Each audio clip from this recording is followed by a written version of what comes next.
अब देखिए जगत गुरु तत्वदर्शी संत रामपाल जी महाराज के मंगल प्रवचन। ऐसे अंतिम संस्कार किया हुआ एक 12-13 वर्ष की आयु का लड़के का शव आ रहा था उसी दरिया से। तब सैनिकों ने देखा जी मुर्दा आ गया, मुर्दा आ गया। तो सिकंदर लोधी के जान में जान आई, एको हो आ गया तो मेरे पीछा छुटेगा, कर देंगे काम, यू मान जाएगा फिर शेख तकी। तो इतने में सब इकट्ठे हो गए, शेख तकी भी आ गए, कबीर साहब को बुला लिया। तो कबीर साहब ने कहा शेख तकी पहले तय कर, कहीं फिर पीछे तो नंबर बनावे तो मैं भी कर दूं। तो शेख तकी सभी ने कहा जी ठीक है करो आप। वो लोग अपने पंतर मंत्र उतारिया, इतने काफी देर डाउन स्ट्रीम में पहुंच गया, मुर्दा बहता हुआ। तब शेख तकी कहता है ये तो न्यू चावे था कि मैं करता रहूं, इतनी चला जाए, मुर्दे जीदे होते हैं क्या? वो तो कयामत के समय होंगे, कयामत आएगी तब सब जिंदे करे जाओगे। परमात्मा ने कहा कि ठीक है शेख तकी डट जा। कबीर साहब ने ऐसे संकेत किया उसको, जैसे मुर्दा जा रहा था पानी में बहता हुआ, तो उसको ऐसे किया था, वो उल्टा चल पड़ा मुर्दा, जैसे इंजन वाली नौका चलती है अपोजिट अप स्ट्रीम में, और नीचे से दरिया की लहरें जा रही हैं और सब आके वहां रुक गया जहां परमात्मा खड़े थे कबीर जी। नीचे से दरिया की लहरें जा रही। तब परमेश्वर ने कहा था ये जीवात्मा जहां है तो कबीर हुक्म से इस शव में प्रवेश कर और बाहर आ जा। इतना ही कहना था, सारा शरीर कांपने लगा। एकदम बाहर आके लड़का दंडवत प्रणाम किया कबीर भगवान को, बोलो सतगुरुदेव।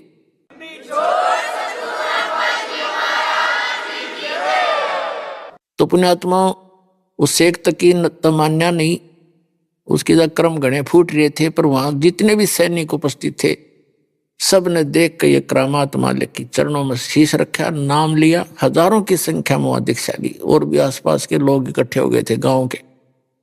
फिर आगे वो दिल्ली शेख तकी नाते फिर वो बकवाद शुरू कर दी, तो राजा तो हिंदू बन गया है, मुसलमान नहीं रहा है, इसने तो ऐसा कर दिया, और भाई लोगों देखो हम इसकी परीक्षा ले लेंगे, अगर ये परीक्षा में सफल हुआ ये कबीर तो हम मान लेंगे ये अल्लाह है। तो मुसलमान सारे इकट्ठे कर लिए। उसने कहा जी क्या परीक्षा लोगे? कि इसको उबलते हुए तेल के कढ़ाई में डालेंगे, सरसों के तेल का कढ़ाई उबालेंगे, उसमें डाल देंगे। उस शेख तकी ने सोचा था पड़ते ही मर जाएगा, कटा टंटा तेरा इच्छा छूटेगा। सब इकट्ठे होकर आगे राजा के पास हा उल्ला कर दिया। राजा का इतना बेहोश है, जनता देख के बाद उसका कोई पैर नहीं होते। राजा ने कहा क्या हो गया शेख तकी जी? पता चलने पर ऐसी कहानी है, ऐसा है। तो फिर चिंतित हो गया। कबीर साहब को राजा ने अपने महल में रखा हुआ था, अलग कमरे में, तो सबने वहीं आकर हौला कर दिया, नारे लगाने शुरू कर दिए। पता लगा परमेश्वर को। राजा चिंतित हुआ कि मैं लाया था इनको सुख देने के लिए, अरे नाक में दम कर दिया, इनको परेशान कर दिया, अब ये कढ़ाई में डालेंगे। परमात्मा अंतर्यामी थे, राजा से पूछा। राजा ने दुखी हृदय से बता दिया भगवान ऐसे ऐसे ये चाहते हैं और मैं नहीं आपको इनके हवाले करूंगा। परमात्मा बोले भाई बात सुन, मेरा इनका काम है, तू होने दे और कह दे इनको उबालने तेल, आप चिंता ना करो, होगा मेरे साथ हो जाएगा, मैंने तो ये मारेंगे छोड़ेंगे नहीं, मर जाऊंगा, तेरा तो राज बच्चा रहेगा। और सिकंदर फिर चुप हो गया। कढ़ाई सरसों का तेल उबाल दिया, ऐसे उबला जैसे चाशनी उबला कर चाय की, और हजारों लोग इकट्ठे हो गए दर्शक वहां पर। तो शेख तकी ने कहा कि उठाओ कबीर को और डाल दो कढ़ाई में उबलते हुए में। तो परमात्मा ने कहा आप चिंता ना करो, ये भी दिक्कत मैं आपको नहीं दूंगा, मैं आप पर बैठ जाऊंगा। परमात्मा जाके और कढ़ाई के अंदर बैठ गए, उबलते तेल के कढ़ाई सरसों का, और बैठ गया ऐसे यूं देख रहे चारों तरफ। अब शेख तकी ने सोचा इसमें तो भाई तो चढ़ भी ना होया कुछ भी, तो सब हैरान रह गए कि जला नहीं। तो शेख तकी कहता है इसने मंत्र से तेल की तासीर ठंडी कर दी, राजा ये जादू तंत्र जानता है। राजा ने सोची सिकंदर लोधी ने उंगली देकर देख लूं। परमात्मा ने कहा इसके कहने तक उंगली मत दे देना, इसमें खोजी नहीं पाओगी, नौका नो बड़ा तेल। राजा ने सोची जब कबीर जी का बैठे इसका ना बिगड़ा, मेरा क्या दिक्कत आई, उन्होंने उंगली दे दी चेक टेस्ट करने के लिए। जितनी उंगली तेल में गई थी ना उतनी कट के दूर होगी। इतना गर्म तेज उबाल रखा था, लक्कड़ बाल बाल गए, राजा बेहोश हो गए, गिर गया। तो परमात्मा आया, उन्होंने उंगली पकड़ के खींच दिया, पूरी होगी जब वो होश में आया, जब उसकी पीड़ा खत्म हुई। और परमात्मा का कुछ भी नहीं हुआ। बोलो सतगुरुदेव।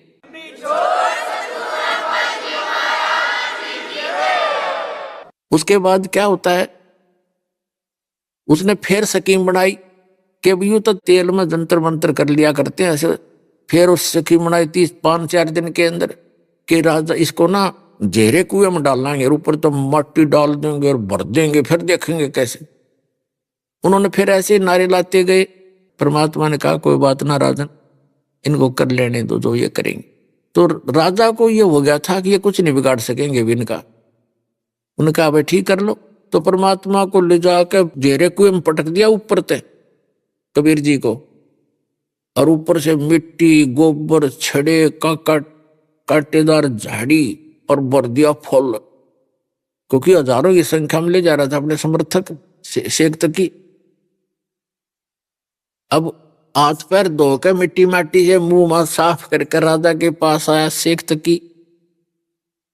कहने लगा जी कर दिया तेरे भगवान का काम, अल्लाह का, वो दाब दिया मिट्टी में। अब सिकंदर लोधी कहता है किसकी बातें कर रहे हो शेख जी, किसके विषय में बात कर रहे हो आप, किसको क्या कर दिया? कि तेरे गुरुजी को डाला है खड्डे में और ऊपर से बर्दी मिट्टी कतई, अब देखेंगे वो कहाँ है। सिकंदर कहने लगा तो देख मेरे कमरे में बैठे हो। बैठे शेख तकी जाकर देखा नो, उसकी फिर माथा ठनक गया। वहां बैठे पाए परमात्मा सिकंदर लोधी के कक्ष के अंदर राजा के वहां पर। फिर 5-4-10 दिन के बाद फिर उसने कहा कि भाई ये कोई जादू जंतर जानता है, इसको जब जानो मेरी लड़की कब्र में दबी हुई है और उसको जीवित कर दे, हम मान लेंगे ये अल्लाह है या अल्लाह का रसूल है। फिर वह जिद लगा दी, सारे मुसलमान इकट्ठे कर लिया। कबीर साहब ने कहा भी कह दे, सिकंदर से कह दिया कि इसने कह दे, मुनादी करा दिया आसपास के गांवों में, और भी देख लेंगे सारे आके। आसपास के गांवों में बहुत दूर तक अनाउंसमेंट करवा दी, शेख तकी की लड़की को एक ऐसे महापुरुष आए हैं, जीवित करेंगे। जनता देखने आ गई, लाखों की संख्या। कब्र फुड़वा दी गई। शेख तकी खड़ा, सिकंदर लोधी सैनिक और परमात्मा कबीर जी। तब परमात्मा ने कहा शेख तकी तो कर ले जंतर मंत्र अपने, कहीं फिर नो कह मैं भी कर लूं। तो और उपस्थित दर्शक कहने लगे जी अगर इसके पास कोई सिद्धि शक्ति होती है, अपने बच्चे ने कौन कब्र में डाले, आप करो दाता। कुछ एक लोगों को भी यकीन भी हो गया था जब उबलते तेल में नहीं जला, हमारी आंखों के सामने जेरे कुएं में डाल दिया था, ऊपर तो टनों मिट्टी डाल दी, हजारों टन मिट्टी ठोक दी, झाड़ ठोक दिए, फिर बाहर बैठा पाया। तो जो उसके साथ गए थे शेख तकी के समर्थक, उनके दिल में जगह बन गई थी और वो न्यू सोचते थे जब आज के में मालिक ने दया कर दी तो हम सारे चेले बनेंगे इसके। तो परमात्मा ने कहा कि हे शेख तकी की लड़की जीवित हो जा, वह जीवित नहीं हुई। हे शेख तकी की बेटी जीवित हो जा, लड़की नहीं जीवित हुई, कब्र फोड़ रखी थी, लड़की का शव वहां पर विद्यमान था। शेख तकी नाचन लग गया, भंगड़ा पा दिया उसने, खुशी मना रहा। अपनी बेटी के ना जीने की गम नहीं, कबीर साहब के हारने की खुशी मना रहा है वो पशु। तो उसी समय परमात्मा ने कहा कि डट जा, तो शेख तकी शांति कर थोड़ी। तब कहा कि एक आत्मा जहां भी है तू, कबीर हुक्म से वापस आ जा, इस शरीर में प्रवेश कर। इतना ही कहा था मालिक ने। वो तो जान के कर रहे थे कि ना नाच कूद लेने दे, थोड़ा इसकी असलियत का पता लग जाएगा जनता को। इतने ही कहा था, लड़की में कंपन हुई सारे शरीर में, और एकदम लड़की खड़ी होकर के परमात्मा के चरणों में प्रणाम किया। बोलो सतगुरुदेव।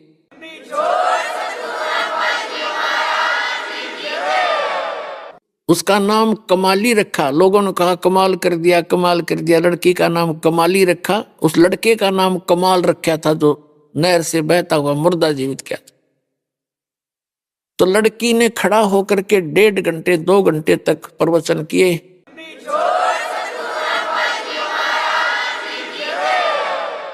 परमात्मा ने उसको दिव्य दृष्टि दे दी बेटी को कि सुना दे सारी राम कहानी जो तेरे साथ बीती। उसने सारी बताई कि एक जन्म में मैं मालिक से मिली थी, मुझ कर्महीन ने सत्संग की कमी से इनके द्वारा दिए गए ज्ञान को छोड़ दिया, नाम को और अन्य साधना में करने लगी। उस 4 वर्ष की भक्ति से मुझे 2 मनुष्य जीवन और मिले, तीसरा ये मिला। और मेरी ऐसी भी महिमा होगी थी, वो राबी हूं मैं, जिससे मक्का भी उठकर मेरे लिए आ गया था। और आज आगे मेरा मनुष्य जीवन शेष नहीं था, मुझे पशु जोनि में जाने की तैयारी थी, लेकिन ये समर्थ परमपिता वहां पहुंचे और धर्मराज से छुड़वा कर मुझे वापस लाए हैं। लोगों पकड़ लो चरण, ये अल्लाह अकबर आए हैं। लाखों लोगों ने नाम लिया, बोलो सतगुरुदेव की जय हो।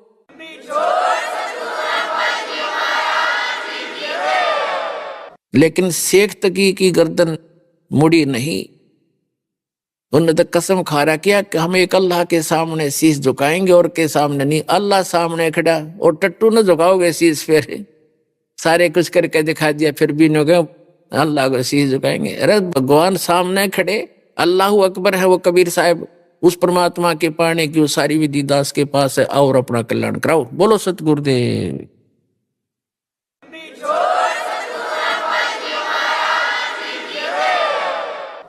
परम पिता परमात्मा पूर्ण ब्रह्म सारी सृष्टि के रचनहार कुल मालिक कबीर परमेश्वर जी की असीम रजा से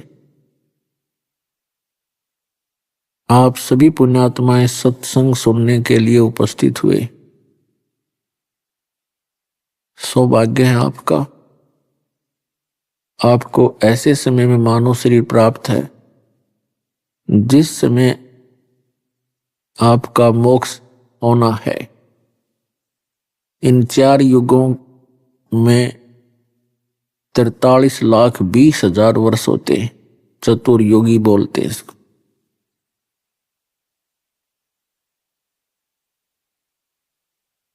और उनके अंदर ये 1000-2000 वर्ष जो हैं अब यही मोक्ष के होते हैं। इस दौरान जिन पुण्यात्माओं के जन्म होंगे, मानव का जन्म होना भी एक बहुत ही कठिन काम है, सुदुर्लभ बताया, बहुत दुर्लभ है। मनुष्य जीवन प्राप्त हो जाता है तो संत सतगुरु मिलने अति दुर्लभ।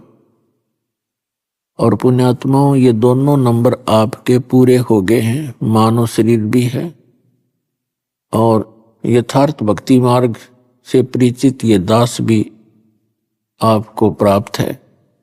उसके लिए कहा है कि समझा है तो सर दर पाओ और बहुर नहीं रे ऐसा दाव। दाव का अर्थ ये होता है कि जितना शीघ्र हो सके उस थोड़े से समय में बहुत स्पीड तक भाग ले। समझा है तो सिर धर पाओ, सिर पे पांव रखना, बहुत स्पीड से दौड़ना। जैसे विशेष आपत्ति काल में इंसान दौड़ लगाता है, उसके कहीं कहीं कदम टिका करें। तो ये मानव शरीर और ये सुअवसर चौथे युग में आपको प्राप्त होता है। और दुर्भाग्य उन प्राणियों का जो आज देवता पद पर विराजमान है, उनकी आयु बहुत लंबी होती है, उनके हाथ से ये अवसर चूक जाएगा। सौभाग्य आपका जो आपको ये समय प्राप्त है। और पुण्यात्मा जो दुखी प्राणी भी यहाँ आते हैं, सुख में भक्ति करते हैं, धन्य है वो पुण्यात्माएं।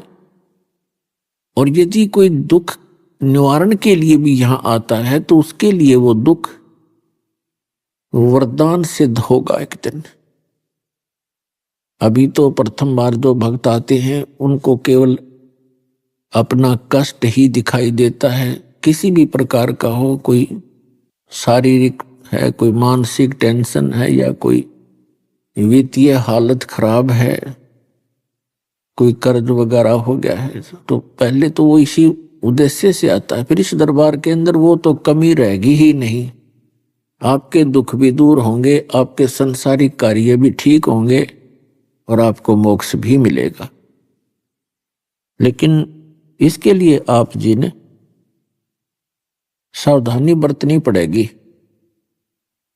दीक्षा लेने के बाद बहुत सावधानी बरतनी पड़ती है, आपका जो है नाम भंग ना हो, क्योंकि कनेक्शन कट जाने के बाद वह पावर शक्ति बिजली नहीं आती, और बिजली से होने वाले जो कार्य हैं वो मैनुअल नहीं हो सकते। जो काम बिजली करती है उसको हाथ से नहीं किया जा सकता, करेंगे तो उतना बेनिफिट नहीं होता। ठीक इसी प्रकार परमात्मा का कनेक्शन आपको दिया जाता है। यहां से आपको कनेक्शन नाम मिलते ही आपके घर पे भगवान की पावर पहुंच जाती है। आपके घर में बैठे वो शैतान भूत प्रेत पितर उनको जाते ही खदेड़ देते हैं परमात्मा, और फिर आप नाम नोम खंड करके फिर उनको फिर बुला लेते हो, जिस कारण से थोड़ा सा समय लग जाता है आपको सर्व सुख प्राप्ति में।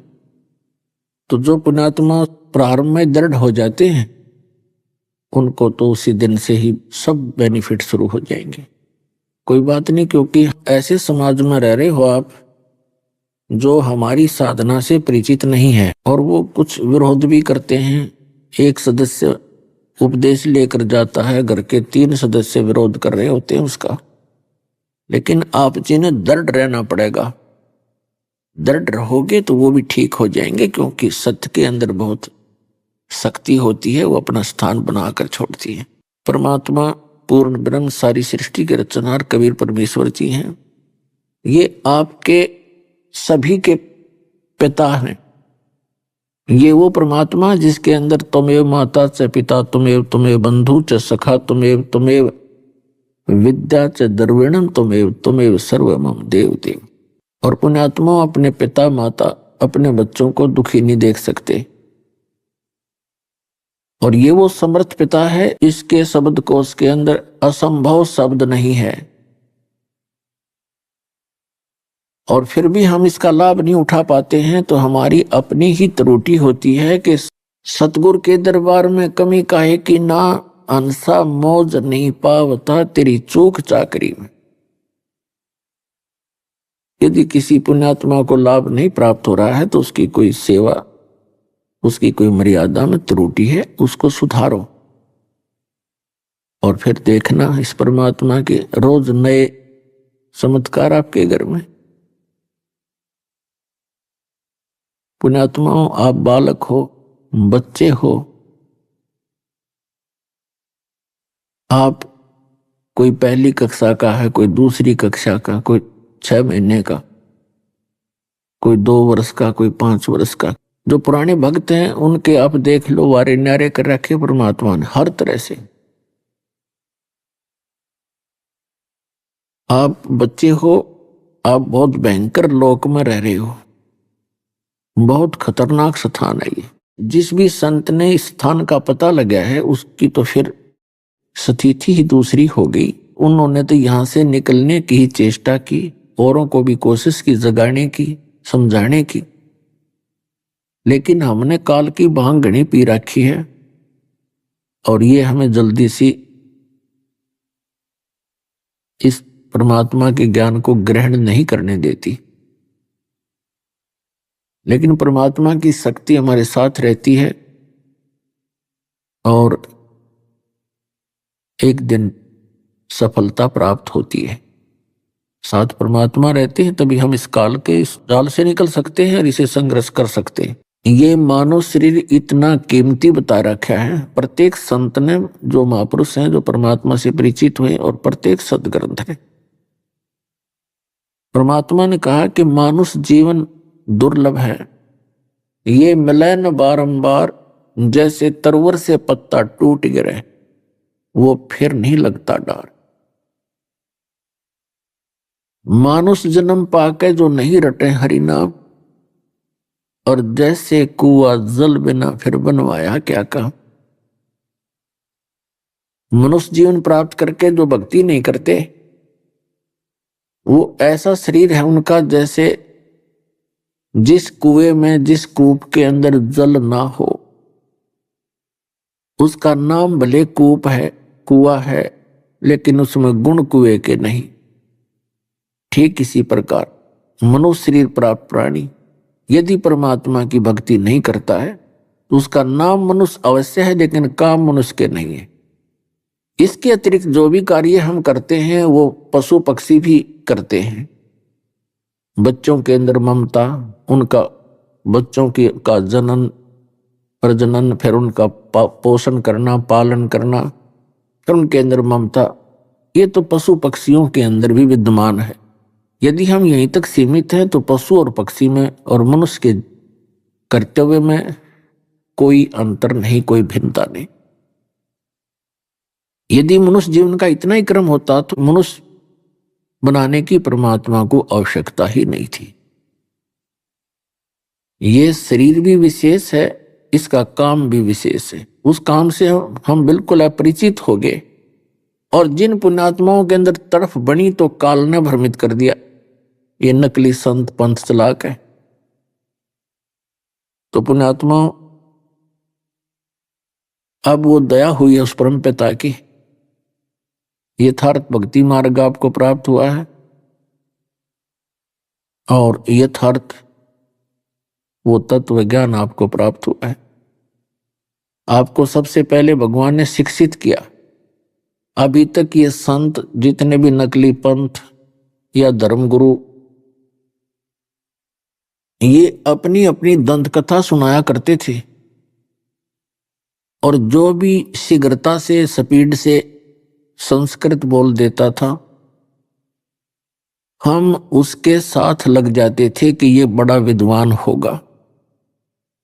अरे भले आदमी, शास्त्र हमारे वही हैं, सदग्रंथ का ज्ञान एक जैसा होना चाहिए यदि किसी को समझ है तो। यदि वो हमारे धर्मगुरु सदग्रंथों से परिचित होते तो उनके भिन्न भिन्न प्रकार के वचन ही नहीं होते, एक जैसी बातें होती सबकी। और सदग्रंथों को ना समझकर कोई विष्णु जी को सुप्रीम पावर बताते थे, कोई ब्रह्मा जी को, कोई शंकर जी को, कोई दुर्गा के गुण गाते थे, कोई गणेश जी की महिमा सुनाते थे, कोई हनुमान जी की ही महिमा सुनाते थे। तो इसको कहते हैं स्थिर ज्ञान ना होने से भ्रमित थे।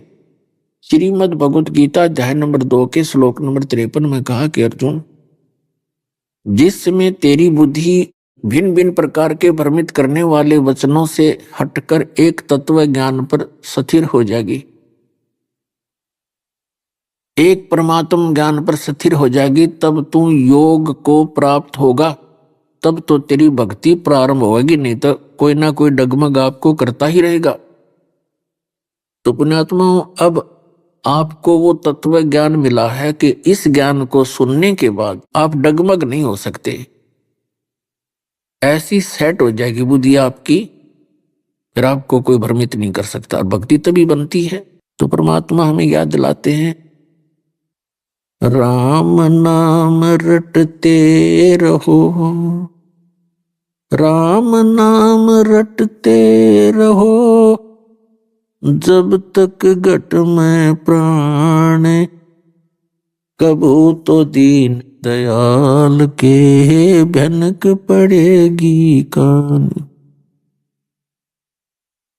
राम रटत कोढ़ी भलो, चू चू पड़े जो चाम, वो सुंदर शरीर किस काम, कहा जा मुख नहीं नाम। राम रटत दारिद्र भलो, टूटी घर की छान, वो सुंदर महल किस काम के, जहाँ भक्ति नहीं भगवान। कबीर जे व्या तो आए भली, जो रट हरि नाम, नहीं तो काट के फेंक दियो, ये मुख में बोलो ना चाम। परमात्मा की भक्ति की कितनी महिमा बताई है, परमेश्वर ने स्वयं आकर के ज्ञान दिया है। पुण्यात्माओं, यहाँ कितने कितने महापुरुष हुए हैं और ऐसे ऐसे सिद्धि युक्त महापुरुष हुए हैं जिन्होंने सातों समुद्रों को और एक ही घूंट में पी लिया। 7 समुद्रों को एक घूंट में पी लिया, खाली कर दिए। तो इस तरह की इनके चमत्कार, ये करामात देख के हम इनको परमात्मा प्राप्त महात्मा मानने लगे। अब परमात्मा के इस तत्व ज्ञान की रोशनी से पता चला कि ये तो आसपास भी नहीं थे भक्ति के, जो इस प्रकार के जादूगरी दिखाया करते थे। ऐसे ऐसे महापुरुष हुए हैं कि कहते, एक महात्मा अपने आश्रम की दीवार के ऊपर बैठा दातुन कर रहा था। सामने से एक दूसरा संत एक मायावी शेर के ऊपर बैठकर आ रहा था। उस द्वार पर बैठे हुए संत ने कहा कि द्वार तू भी चल पड़ 10 कदम स्वागत के लिए। कहते वहां द्वार ही चल पड़ी। तो इस चीज से आज तक उनके गुणगान गाए जाते हैं, उनके आश्रम बने हुए, उनकी मृत्यु के उपरांत उनकी यादगारों पर आज भी पूजाएं हो रही हैं। हाँ, विचार करने की बात है कि परमात्मा की थोड़ी सी भक्ति सिद्धि प्राप्त करके इंसान परमात्मा बनने की कुचेष्टा करता रहा और मालिक से दूर रहा। ये काल के जाल हैं। फिर क्या हुआ? अब जिस परमात्मा ने ये पूरी पृथ्वी घुमा रखी, सब ब्रह्मांड चला रखे, हम उसकी भक्ति क्यों ना करें? इसको हम समझ ही नहीं पाए। इतनी बड़ी शक्ति जिस पृथ्वी पर बैठकर हम छोटी मोटी चमत्कार दिखा भी रहे थे, और जिस परमात्मा ने पृथ्वी घुमा रखी फुल स्पीड से, उस परमात्मा की भक्ति यदि हम करें तो तभी हमें लाभ होगा। तो उसकी जानकारी हमें हुई ही नहीं थी अभी तक, और उस परमेश्वर ने आके चेष्टा भी की थी समझाने की, पर वो हमारा गले उतरी नहीं, क्योंकि हम शिक्षित नहीं थे। तो परमात्मा ने आपको शिक्षित किया, और शिक्षा का आपको केवल अगर लाभ है आज के दिन में, तो परमात्मा पहचान सकते हो। बाकी 2 रोटी का झगड़ा है, इसमें चाहे राष्ट्रपति बन ले, चाहे प्रधानमंत्री पूरी पृथ्वी का पति बन ले, और चाहे कितना बड़ा सेठ बन ले, या काल की भूल भुलैया है, कल मृत्यु हो जाती है। वो प्लातून अगले दिन गधा बना पाओगे 1 साल के बाद। तो क्या है यह शिक्षा? क्या यही काम है इस मनुष्य जीवन का? या हमारे बात तो समझ में ना आती, हम नो सोचे मनुष्य बन गए, बस हमारे तैसे ठाठ रहेंगे। परमात्मा कहते हैं कि तू जाने मेरी ऐसे निभाएगी, ये तो हरदम लेखा भरना रे, एक एक श्वास का हिसाब किताब चल रहा है आपका। और जिस दिन आपका ये संस्कार पूरा हुआ, 1 सेकंड नहीं लगे कि आपको यहां से जाने लग रहे हैं, आपके समक्ष आप देख ही रहे हो। तो जिस दिन आप इस परमात्मा के ज्ञान से परिचित हो जाओगे, फिर आपको यो लोक ऐसा दिखाई देगा, आपकी जान का झाड़ दिखाई देगी, आपने यहाँ की संपत्ति जिसके लिए आप दिन रात लगे रहते हो। और परमात्मा साथ रहेगा तो आपने संपत्ति भी देगा, क्योंकि आपको इतना ज्ञान करा देगा परमात्मा कि आपको ये संपत्ति अपनी नहीं, एक रेस्टोरेंट दिखाई देगा। क्योंकि रेस्टोरेंट में जो व्यक्ति जाता है, रुकता है धर्मशाला में, उसको जिन आवश्यक वस्तुओं की आवश्यकता होती है वो उपलब्ध होती है। उसको ये भी पता होता है कि ये तेरी नहीं है, उनका प्रयोग वैसे ही वो किसी तरह कर रहा है, आराम से लेट रहा है, बैठ रहा है, खाना खा रहा है, कुर्सी लगी है, उसको मालूम है ये तेरी नहीं है और तू ले जा नहीं सकता, तो उसमें मोह हो ही नहीं सकता, होता ही नहीं उसका। जिस दिन वो चलना है छोड़कर चल पड़ता है, देखता भी नहीं उधर। तो इस तत्व ज्ञान से आपको ऐसी स्थिति आ जाएगी, जिस घर में, जिस महल में आप रह रहे हो, आपको रेस्टोरेंट दिखाई देगा, और चलते समय आपकी ममता उसमें रह नहीं की, क्योंकि आपको पहले ही पता था कि ये अपना नहीं है। हमने यहाँ रहने के लिए जो आवश्यक वस्तुएं हैं वो परमात्मा ने हमें उपलब्ध करा रखी है, और ये लोक पराया है, ये घर दूसरा है, हम यहाँ के नहीं हैं, हम तो मेहमान हैं कुछ चंद दिनों के। दास ये स्थिति लाना चाहता आपकी बुद्धि की, जिस दिन, क्योंकि अभी तो आप बालक हो, बताया कोई पहली कक्षा का, कोई दूसरी का, किसी ने 2 वर्ष नाम लिए हुए, किसी ने 1 वर्ष, किसी ने आज ही प्राप्त हुआ है। तो जिस दिन आपको नाम मिला है, आपका जन्म है इस भक्ति मार्ग में। अब तक आप कहीं भी साधना कर रहे थे, वो भक्ति थी नहीं। आपको काल ने भूल भुलैया कर रखी थी, वो जहां जिन संतों के पास आप थे। तो यहां आने के बाद फिर कुछ दिनों के बाद आपको जो आवश्यक वस्तुएं हैं वो तो आपको इतनी दे देगा परमात्मा, आपका समझ में नहीं आएगी। और फिर अब ये ज्ञान आपके साथ रहेगा। ये ज्ञान नहीं हो तो आप धोखा खा जाओगे, इतनी माया मिल जाती है। फिर आपकी चेष्टा यही रहेगी कि ये फिर दोबारा जन्म हो गया तो फिर लंबी कहानी हो जाएगी।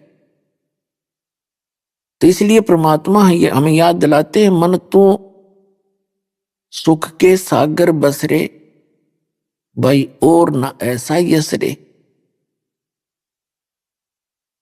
कि उस सुख के सागर में चल, यहां की इस फोकट महिमा में तो भ्रमित ना हो जैसे कोई प्रधानमंत्री बन गया। ठीक है, उस पुण्यकर्मी प्राणी का कोई संस्कार पुण्य अधिक है, प्रधानमंत्री बन गया, और यदि वो भक्ति नहीं कर रहा तो आज हमने उसके सत्र का पता है वो कैसा प्राणी है, अगले जन्म में उसके साथ क्या बीतेगी। हमें वो आगे की दिखाई देती है। उन बच्चों को जो खिलौनों से खेल रहे हैं, कोठी बना ली, फैक्ट्री बना ली, मंत्री मुख्यमंत्री बन गए, चाहे सारी पृथ्वी का पति बन जा, जब भक्ति नहीं है तो एक अन्य का जीव नहीं। वो इस भक्ति मार्ग से तोल कर देखेंगे, जिस दिन परमात्मा के पैमाने से नापेंगे। कहते हैं अगम निगम को खोज ले बुद्धि विवेक विचार, और उदय अस्त का राज मिले तो बिन नाम बिगाड़। परमात्मा कहते हैं जरा सी बुद्धि से काम लेकर देख प्राणी, यदि भक्ति नहीं है, सतनाम सच्चा नाम तेरे पास नहीं है, सत भक्ति नहीं है, उदय अस्त का राज मिले तो बिन नाम बिगाड़। जो व्यक्ति सत भक्ति नहीं करता है और चाहे सारी पृथ्वी का राजा हो जावे, वो बेगार कर रहा है। बेगार किसे कहते हैं? जैसे पुराने समय में पहले हमने वो याद है वो बातें, जैसे ये 3 व्हीलर चले थे बड़े बड़े। अभी आपने सुने संत रामपाल जी महाराज के मंगल प्रवचन।